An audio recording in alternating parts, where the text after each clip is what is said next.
Hello friends, welcome to the ayurvedic mentor YouTube channel. तर आपण फिजिओलॉजीच्या last लेक्चरमध्ये आपण होमिओस्टॅसिस बघितलं होतं.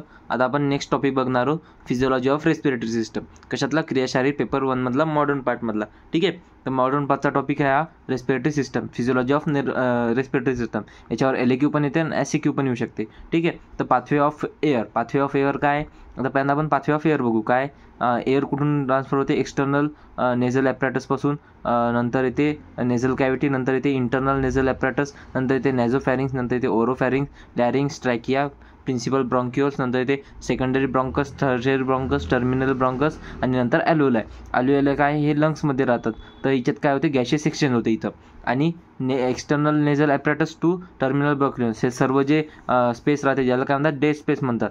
काय म्हणतात? गॅसियस सेक्शन्स कुठं होते? फक्त ॲल्व्होलायमध्ये होते. डेड स्पेस काय? Volume of air up to terminal bronchioles, जे पण टर्मिनल ब्रॉन्क्युलपर्यंत व्हॉल्यूम ऑफ एअर आहे त्यांना काय म्हणतात? डेड स्पेस म्हणतात. काहून म्हणतात डेड स्पेस? कारण की तिथं गॅसियस सेक्शन टेक प्लेस होत नाही म्हणून. नंतर कंपोजिशन ऑफ ॲटमॉस्फिअरिक एअरमध्ये काय कंपोजिशन असते? नायट्रोजन 79% राहते, ऑक्सिजन 21% राहते, CO2 निग्लिजिबल राहते आणि H2 वेपर्स खूप जास्त H2 वेपर्स राहतात. ठीक आहे, वॉटर वेपर्स राहतात. नंतर कंपोजिशन ऑफ एक्सपायर्ड एअर, जे आपण हवा बाहेर सोडतो, जे आपण श्वास बाहेर सोडतो, त्याच्यामध्ये काय राहते? नायट्रोजन राहते 75%, ऑक्सिजन 16% आणि कार्बन डायऑक्साईड 3.5% आणि H2 वॉटर वेपर्स किती राहतात? 6% राहतात. नंतर जे स्टेजेस ऑफ रेस्पिरेशनच्या स्टेप, इन्स्पिरेशन राहते. फर्स्ट राहते इन्स्पिरेशन काय? ॲक्टिव्ह प्रोसेस आहे, brought by enlargement of thoracic cage and expansion of lung. ही कशानं कॅरिड आउट होते? आपलं जे थोरॅसिक केज आहे, आपलं जे व्हर्टिब्रल, आपलं समजा जे रिप्सनं जे थोरॅसिक केज बनते, ती काय राहते? एक एअरटाईट व्हॅक्यूम स्पेस राहते, त्यामध्ये आपले लंग्स राहतात. तर ते काय होते? जसं थोरॅसिक केज एक्सपांड होते त्याचप्रमाणे लंग्सचं एक्सपान्शन होते आणि त्यांना काय होते? इन्स्पिरेशन होते, म्हणजे हवा आतमध्ये घेतली जाते, श्वास आत घेतला जातो. मेन मसल कोणत्या इन्व्हॉल्व होतात त्याच्यात? डायफ्राम किंवा फ्रेनिक मसल, नंतर स्टर्नोक्लिडोमॅस्टॉइड मसल आणि लेवेटर स्कॅपुली, ह्या 3 मसल्स कशात इन्व्हॉल्व होतात? आपल्या इन्स्पिरेशनमध्ये. ठीक आहे. नंतर येते एक्सपिरेशन. नंतर काय ते? एक्सपिरेशन म्हणजे बाहेर पडतात. एक्सपिरेशन ही पॅसिव्ह प्रोसेस आहे. Thoracic cage and lungs are free, म्हणजे थोरॅसिक केज आणि लंग्स काय होतात? फ्री होतात. आणि याच्यात कोणत्या मसल सपोर्ट करतात? Internal coastal muscle, intercostal muscle आणि ॲब्डॉमिनल मसल. कोणत्या मसल? इंटरकोस्टल मसल कुठं राहतात? आपल्या याच्यात राहतात, रिप्समध्ये राहतात, आणि ॲब्डॉमिनल मसल ॲब्डॉमिनमध्ये राहतात. नंतर मेकॅनिझम ऑफ रेस्पिरेशन. तर रेस्पिरेशनचं मेकॅनिझम कसं होते? आपण जे श्वास घेतो त्याचं मेकॅनिझम काय? याच्यात 2-3 मुवमेंट राहतात याच्यात. तर फर्स्ट टाईपची काय राहते? पंप हँडल मुवमेंट म्हणतात. ही काय होते? Due to external intercostal muscle relax, जेव्हा एक्सटर्नल इंटरकोस्टल मसल जेव्हा कॉन्ट्रॅक्ट होतात. इंटरकोस्टल मसल 2 राहतात, एक्सटर्नल आणि इंटरनल राहतात. जेव्हा एक्सटर्नल इंटरकोस्टल मसल काय होतात? कॉन्ट्रॅक्ट होतात, तेव्हा काय होते? पंप हँडल मुवमेंट होते. नंतर रिप्स आर एलिव्हेटेड. रिप्स काय होतात? एलिव्हेट होतात. Sternum moves upward and forward. Sternum upward होते आणि फॉरवर्ड मूव्ज होते, वरी आणि समोर. नंतर increases the anterior posterior diameter of thoracic cage. हे कोणतं डायमीटर यूज करते? इन्क्रीज करते अँटेरियर पोस्टेरियर. हे आपण याच्यात पण बघितलेलं आहे. काय म्हणतात? 11th ह्युमन फिजिओलॉजी मध्ये पण आपण हे बघितलेलं आहे सर्व. ठीक आहे. तर जास्त काही हे नाही, फक्त याला दुसरी सेकंड मेकॅनिझम कोणतं आहे? बकेट हँडल मुवमेंट राहते. ही कोणती? Pump handle movement. ही कोणती? सेकंड राहते बकेट हँडल मुवमेंट. याच्यात काय होते? ऑकर्स कशामुळे होते? इंटरकोस्टल मसलमुळे होते. इंटरनल नाही, फक्त intercostal muscle. Raise moves upward and forward. कुठं होते? Upward and forward. इथं काय होते? इथं पण काय होते? Upward and forward. इथं पण अपवर्ड अँड फॉरवर्ड. ठीक आहे. Increases in the transverse diameter. कुठं होते? इन्क्रीज कुठं होते? व्हॉल्यूम ट्रान्सफर डायमीटरमध्ये इन्क्रीज होते. ठीक आहे. कशाच्या? थोरॅसिक केजच्या. आणि थर्ड येते due to contraction of diaphragm muscle. जेव्हा डायफ्राम मसल कॉन्ट्रॅक्ट होतं तेव्हा व्हर्टिकल डायमीटरमध्ये काय होते? थोरॅसिक केजचं व्हॉल्यूम इन्क्रीज होते. नंतर due to increase in cavity, due to increase cavity intrathoracic pressure become 754 mmHg, that is 6 as compared to the atmospheric pressure. ठीक आहे. आणि 760 mm of Hg, hence air can be म्हणजे हे काय? -6 आहे. म्हणजे काय आहे? 754 mmHg हे काय? -6 म्हणजे -6 mm of Hg कमी आहे. कशाच्या? ॲटमॉस्फेरिक प्रेशरचा. ॲटमॉस्फेरिक प्रेशर किती आहे? 760 म्हणजे 6 mm of Hg कमी आहे. म्हणून काय होते? हे low pressure to high pressure to low pressure काय होते? हे होते, एअरचं ट्रान्सफर होते. मग एअर काय होते? इझिली आपल्या ॲटमॉस्फेरिकमधून आपल्या इनमध्ये येते, म्हणजे आपल्या लंग्समध्ये ट्रॅव्हल होते. याला काय म्हणतात, इन्स्पिरेशन प्रोसेस म्हणतात. Which is passively followed by expiration. जे पॅसिव्हली फॉलोड कशाने होते, इन्स्पिरेशन ॲक्टिव्ह प्रोसेस आहे, ज्याच्यामध्ये मसल इन्व्हॉल्व राहतात, तेवढ्या सर्व मसल इन्व्हॉल्व राहतात आणि त्या काय करतात, व्हॉल्यूम ज्याचं प्रेशर कमी करतात आपल्या लंग्सचं, त्याच्यामुळे काय ते कॅव्हिटी बनवून ज्यानं आपला आउट म्हणजे काय म्हणतात ॲटमॉस्फेरिक एअर आपल्या लंग्समध्ये आली पाहिजे. ठीक आहे. नंतर ते सर्फेक्टंट. याच्यात सर्फेक्टंट काय राहतात, surfactant is surface acting material which prevents collapse of lung. सर्फेक्टंटमध्ये काय राहतात, ते लंग्स राहतात त्याच्यावर एक हे मटेरियल राहते सरफेसवर, ते काय करतात आपल्या जे लंग्स आहेत ते कोलॅप्स व्हायपासून म्हणजे कोलॅप्स व्हायच्यापासून पिचकण्यापासून थांबवतात. The surfact is secreted by the surfactant is secreted by type 2 alveolar epithelial cells of lungs. ज्या अल्व्होलामध्ये एपिथेलियल सेल्स ऑफ लंग्स राहतात त्या हे सिक्रेट करतात. ठीक आहे. याची केमिस्ट्री काय म्हणजे सर्फेक्टंट कोणत्या नेचर असतात, फॉस्फोलिपिड इन नेचर असतात. फंक्शन काय, prevents collapse of lung, inflates the lungs, stabilise the alveola stabilise करतात, कोलॅप्स होण्यापासून वाचवतात, आणि इन्फ्लेट द लंगला इन्फ्लेक्शन करतात. नंतर अप्लाइड ॲनाटॉमी काय, याची अप्लाइड ॲनाटॉमी काय, deficiency of surfactant in newborn especially in premature baby. जे प्रीमॅच्युअर बेबी राहतात ज्याच्यामध्ये हे कमी राहते, काय सर्फेक्टंट कमी राहते, तर result in to collapse of lungs called as neonatal respiratory distress syndrome. काय म्हणतात त्याला, निओनॅटल रेस्पिरेटरी डिस्ट्रेस सिंड्रोम. हे कोणते होते, जे प्रीमॅच्युअर बेबी राहतात त्यामध्ये होते, जे 7th किंवा 8th मंथमध्ये ज्याची डिलिव्हरी होते त्याच्यामध्ये काय होते, सर्फेक्टंटच्या डेफिशियन्सीमुळं हे होते, काय होते, neonatal respiratory distress syndrome. Neonatal NRDS याला काय म्हणतात, NRDS neonatal respiratory distress syndrome. ठीक आहे. Therefore in preterm labour pain steroid injection is given in intramuscularly to mother so that there is increase in secretion of surfactant in foetus. म्हणून त्याच्यासाठी काय करतात, preterm म्हणजे जर का प्रीटर्म लेबर आलं, जर का समजा लवकर जर का म्हणजे 9 महिन्याच्या आधी जर का लेबर पेन चालू झाला मदरला, तर त्याच्यात काय करतात, स्टेरॉइडचे इंजेक्शन देतात कोणाला, इंट्रामस्क्युलरली आयएम इंजेक्शन दिलं जातं कोणाला, मदरला. त्याच्यामुळे काय होते, सिक्रेशन ऑफ सर्फेक्टंट फिटसमध्ये सर्फेक्टंटचं हे होते. त्याच्यामुळे काय होते, निओनॅटल रेस्पिरेटरी डिस्ट्रेस सिंड्रोम होण्यापासून आपण वाचवू शकतो. ठीक आहे. नंतर नेक्स्ट टॉपिक येते इंट्राप्ल्युरल प्रेशर. हे काय आपण मेकॅनिझम बघतो, कशाचं, रेस्पिरेशनचं. ठीक आहे. आता प्रेशर इन प्ल्युरल कॅव्हिटी जी राहते, प्लुरल कॅव्हिटी कशात राहते, जे प्लुरा राहतात ते लंग्सच्या लेअर्सचं नाव आहे. प्लुरल कॅव्हिटीमध्ये स्पेस बिटवीन परायटल प्लुरा आणि विसरल प्लुरा, जे म्हणजे विसरल म्हणजे लंग्सच्या आतल्या इनर साईडला राहते, परायटल प्लुरा म्हणजे बाहेरच्या बाजूला राहते. ठीक आहे. आउटसाईड राहते, आउटर सरफेसवर राहते. तर या दोघांच्या मधात एक स्पेस राहते, काय म्हणतात त्याला, इंटरप्ल्युरल स्पेस किंवा प्ल्युरल कॅव्हिटी म्हणतात. This interpleural pressure is always negative less than the atmospheric pressure. हे इंट्राप्ल्युरल प्रेशर केव्हा असते, नेहमी निगेटिव्ह असते. निगेटिव्ह म्हणजे काय, लेस दॅन ॲटमॉस्फेरिक प्रेशर. याच्यामुळे काय होते, जे कोलॅप्स ऑफ लंग्सचं कोलॅप्शन होतं ते हे होते, काय म्हणते, जेव्हा आपण नॉर्मल व्हॅल्यू काय 760 mm ऑफ Hg, नंतर ड्युरिंग एक्सपिरेशन काय होते, -6 होते, आणि जेव्हा ड्युरिंग एक्सपायरेशन होते तेव्हा 758 म्हणजे -2 ॲटमॉस्फिअर. ठीक आहे.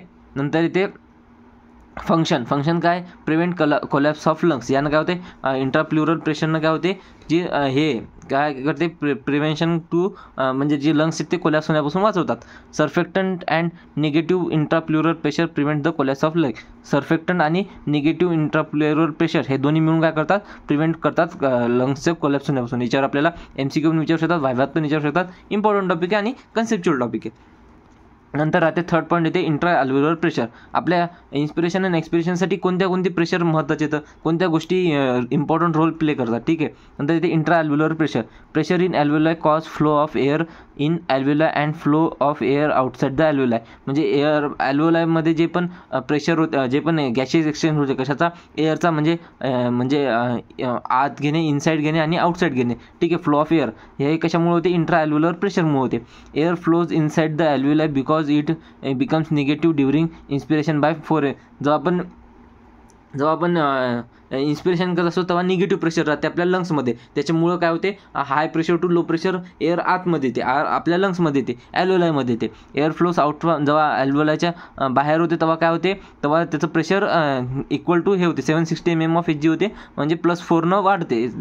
756चं होते 760 का, मग त्याच्यामुळे काय होते ते जे इंट्रा ॲल्व्होलर प्रेशर आहे ते पॉझिटिव्ह बनते आणि त्याचं एक्सपिरेशन होते. ठीक आहे. तर कंप्लन्स ऑफ लंग्स, जेव्हा ability of lungs and thorax to expand called compliance of lungs. Compliance of lungs एक छोटासा टॉपिक आहे.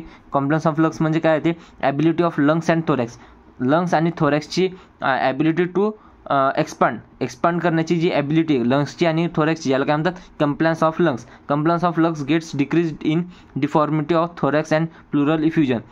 आता प्लुरल इफ्युजन काय होते, जेव्हा हे जे प्लुरल प्रेशर आहे तेव्हा त्याच्यात जेव्हा आपल्याला ॲक्सिडेंट वगैरे होते किंवा नॉर्मली जेव्हा ज्यांना लंग्सचे डिसऑर्डर राहतात त्यांना जेव्हा प्लुरल इफ्युजन होते, याच्यासाठी आपण हे करतो, CT वगैरे करतो, 3D CT वगैरे करतात चेस्टचा, त्यात आपल्याला समजते की प्लुरल इफ्युजन आहे का नाही. जर का इफ्युजन असेल तर आपल्याला एकदम हे करते, त्याच्यात काय होते. आणि सेकंड ऑप्शन काय होते, जेव्हा थोरॅक्समध्ये काहीतरी प्रॉब्लेम झाला, इंजुरी झाली किंवा काही झालं, तेव्हा ही डिफॉर्मिटी येते. कशामध्ये येते, कॉम्प्लन्स ऑफ लंग्समध्ये. ठीक आहे. तर मग ते एक्सपॅन्ड होत नाही, मग त्याच्यात रेस्पिरेटरी प्रॉब्लेम येतात, चेस्टचे प्रॉब्लेम येतात, आपलं SpO2 डाऊन होते, आपण श्वास नाही येत.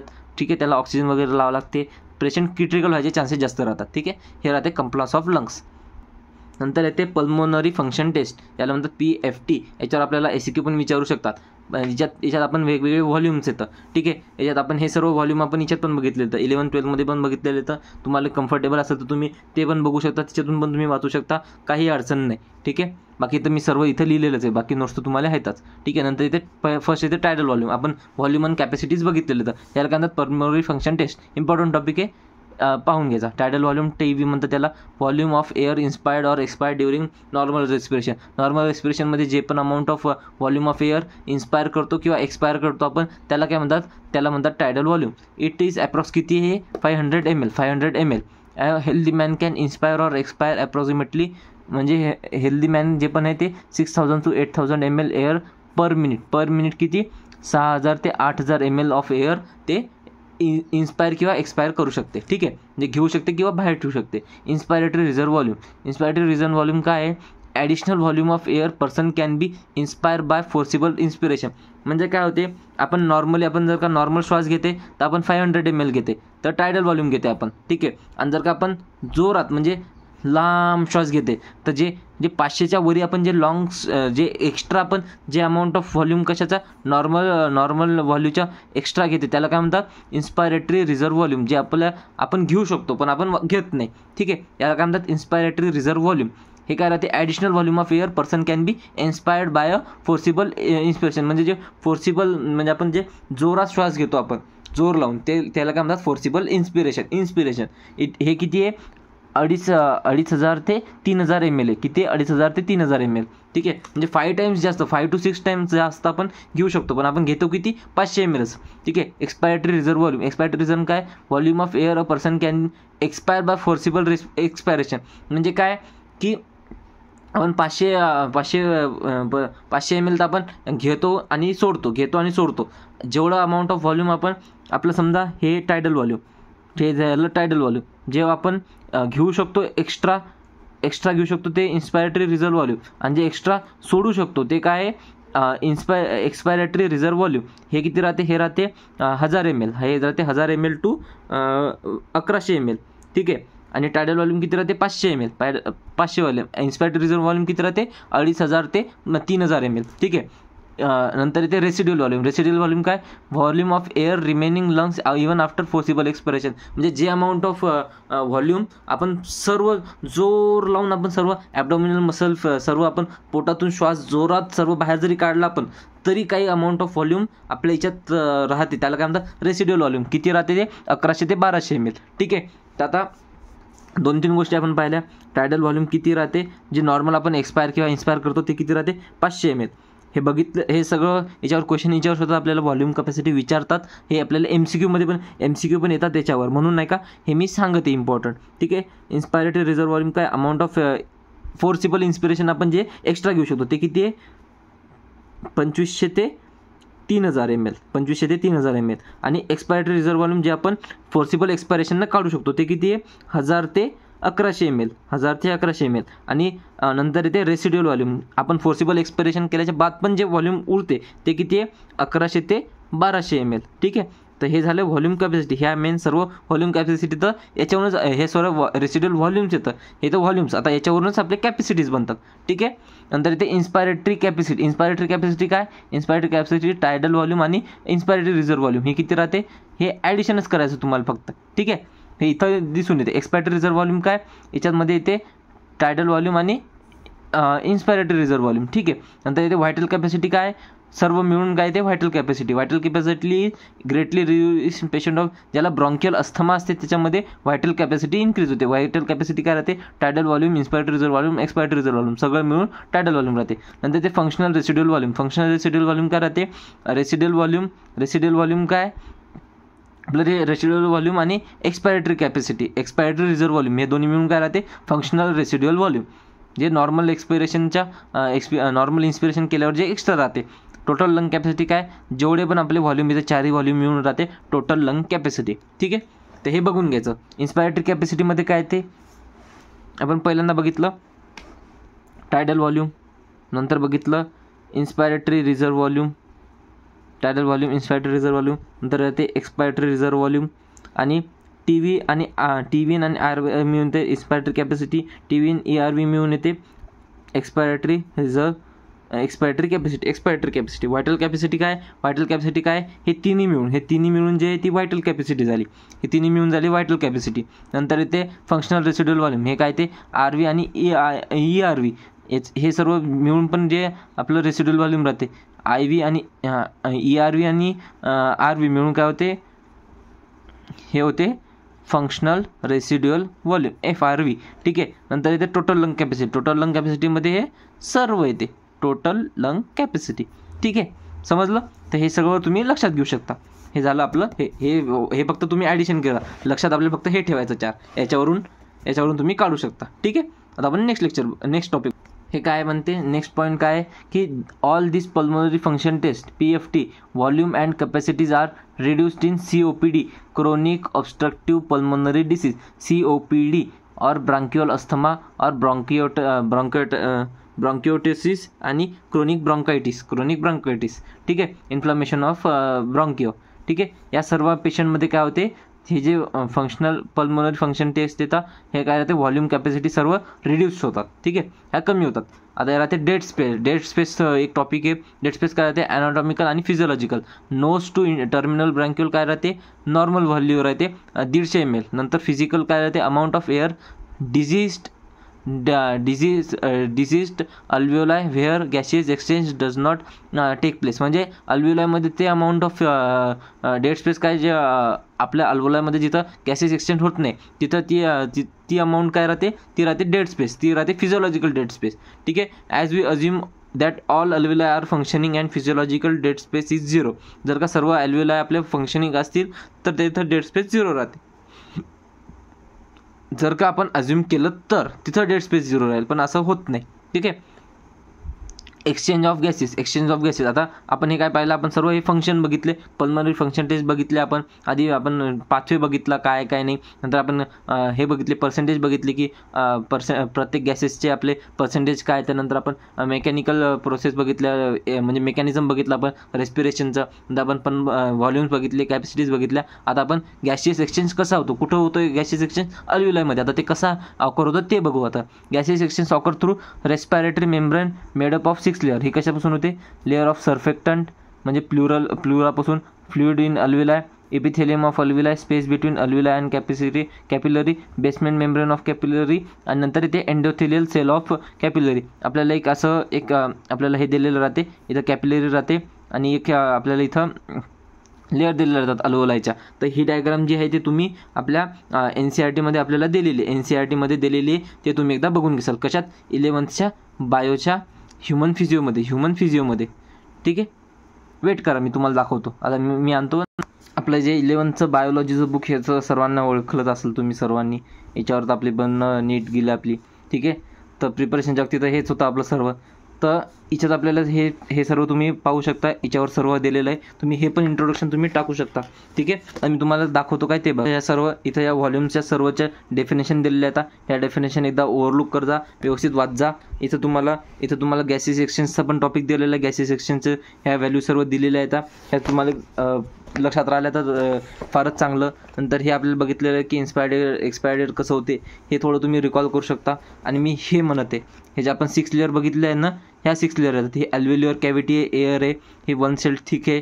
नंतर ही काय आहे, ही रेड ब्लड सेल आहे, ही ब्लड कॅपिलरी आहे. ठीक आहे, याची लेअर, ही लेअर, याच्यात RBC राहतात, याच्यात ब्लड सेल्स राहतात, इथं मधात स्पेस राहते, याच्यात मधात फ्लुइड राहते.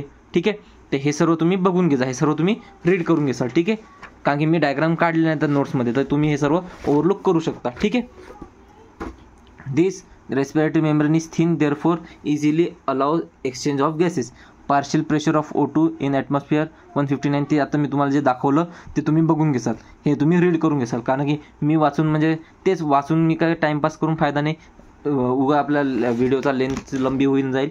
सर्वांकडे असेल, नसलं तर नाही का मी तुम्हाला या 11th बुकची जी चॅप्टर आहे ना त्याचं मी तुम्हाला PDF आपल्या लिंकमध्ये देऊन टाकेल, त्याची PDF देऊन टाकेल, तुम्ही ते रीड करू शकता. ठीक आहे. ट्रान्सफर ऑफ O2 म्हणजे काय, तुमच्याकडे पुस्तक नसेल जरी बायोलॉजीचं तरी तुम्ही त्या PDF मधून रीड करू शकता. ठीक आहे, फक्त एवढा जे पण फिजिओलॉजीचे आपले चॅप्टर येतं ते तुम्ही सर्व त्याच्यातून रीड करू शकता. ठीक आहे, वाटलंच तर मी तुम्हाला नेक्स्टमध्ये तिच्यातूनच शिकवेल काय आहे काय नाही. ठीक आहे. त्यानंतर इथे transfer of O2, oxygen is transported blood in combination with HB called oxyhaemoglobin. हे पण टॉपिक त्याच्यातच आहे.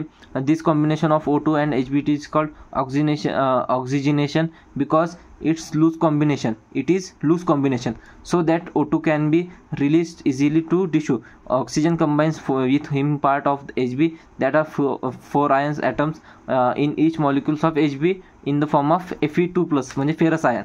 ठीक आहे. नंतर इथे ट्रान्सपोर्ट ऑफ CO2, CO2 काय 63% ऑफ CO2. हे पण टॉपिक तुम्हाला सर्व दिलेलं आहे. बायकार्बोनेट्स, कार्बो अमिनो, हिमोग्लोबिन हे पर्सेंटेज दिलेलं आहे. हे सर्व वाचून घ्यायचं. आता respiratory centre are group of neurons located in medulla and pons which regulates respiration. हे इम्पॉर्टंट, हे आपलं हे ॲक्शन कसं जाते ते. ठीक आहे. In all there are 4 respiratory centre in 2 in medulla and 2 in pons वेरोला.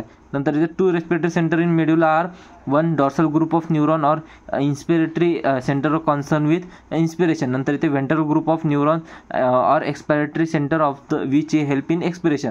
2 centre in pons, pneumotaxic centre आणि अन्युस्टिक सेंटर. ठीक आहे, हे आपल्याला इम्पॉर्टंट, हे आपल्याला आलं पाहिजे. ठीक आहे. Control inspiratory centre, increase depth of inspiration when required. ठीक आहे, आपल्याला जिथं गरज राहते, जिथं समजा आपल्याला श्वास कमी म्हणजे ऑक्सिजन कमी, तिथं आपल्याला जास्त अमाऊंट ऑफ एअर घ्यायला लागते, तर तिथं अन्युस्टिक सेंटर काम करते. ठीक आहे. नंतर नेक्स्ट येते regulation of respiration. Nervous mechanism काय, with the help of respiratory centre and nerve supply आपण कोणतं होते, नर्वस मेकॅनिझम. नंतर ते केमिकल रेग्युलेशन कसं होते रेस्पिरेशनचं, विथ द हेल्प ऑफ किमोरिसेप्टर्स कुठे येतं आपण बघितलेलं होते त्यात कोरोनरी आर्टरीमध्ये, आपण कॅरोटिड आर्टरीमध्ये बघितले होते. ठीक आहे. नंतर इथे बॅरो रिसेप्टर्स वगैरे बघितले. नर्वस रेग्युलेशन काय, regulation of respiration with the help of respiratory centre sequence is as follow. Dorsal group of neuron brings about inspiration, inflation of lungs. ठीक आहे. तर एवढा टॉपिक आहे, एवढं आपल्याला सर्व माहीत पाहिजे. तुम्ही एकदा नाही का 11th फिजिओचं ते तुम्ही एकदा ओव्हरलुक करू शकता. ठीक आहे. ह्युमन फिजिओमध्ये चॅप्टर आहे breathing and gaseous exchange. Breathing and gaseous exchange हा चॅप्टर तुम्ही बघू शकता, एकदा ओव्हरलुक करून घ्याल. ठीक आहे. चालते, आता आपण नेक्स्ट लेक्चरमध्ये भेटू.